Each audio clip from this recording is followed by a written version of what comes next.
I've been up reading the comments about the interview I did with Lisa Leslie about Kobe Bryant. And I know that if I had only seen the clip that you saw, I'd be extremely angry with me too. I am mortified, I'm embarrassed, and I am very angry. Unbeknownst to me, my network put up a clip from a very wide-ranging interview, totally taken out of context, and when you see it that way, it's very jarring. It's jarring to me. I didn't even know anything about it. I started getting calls. What the hell are you doing? Why did you say this? What is happening? I did not know what people are talking about. So I've been told, or I've been advised, to say nothing. Just let it go. People will drag you. People will troll you. It'll be over in a couple of days.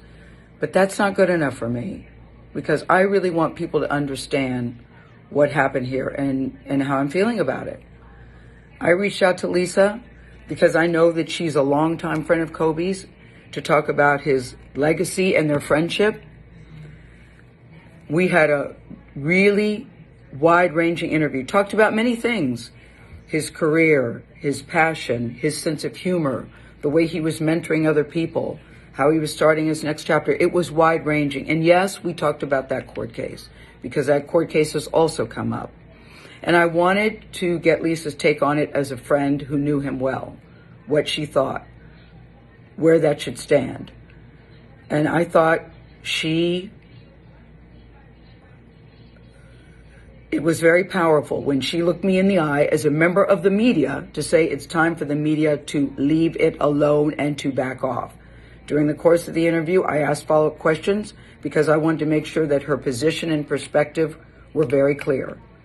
And at the end, when she said it's time to leave it alone, as I said, I thought that was powerful. And I insisted that part be in the interview, because I thought that it put a nice button on that part of the conversation. When the interview aired, we got a great reaction to it. I talked to Lisa last night. I believe that Lisa was okay with the interview. And I felt really good about the interview. So for the network to take the most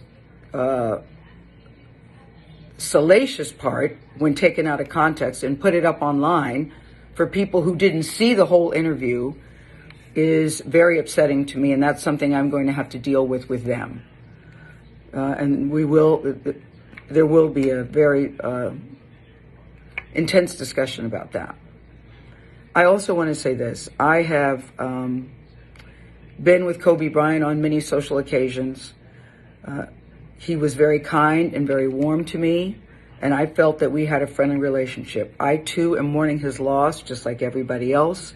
I still am shocked by it. It's tragic and untimely, and the last thing I would want to do is disparage him at this particular time. And I hope people understand that. And that's why I'm taking this time to speak to you directly. I've never done one of these before. I've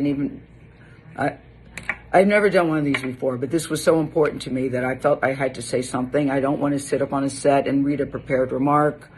I wanted you to hear exactly where I'm coming from and how I'm feeling, and to let everybody know that no disrespect intended. And now I've got to go to work. I thank you for listening.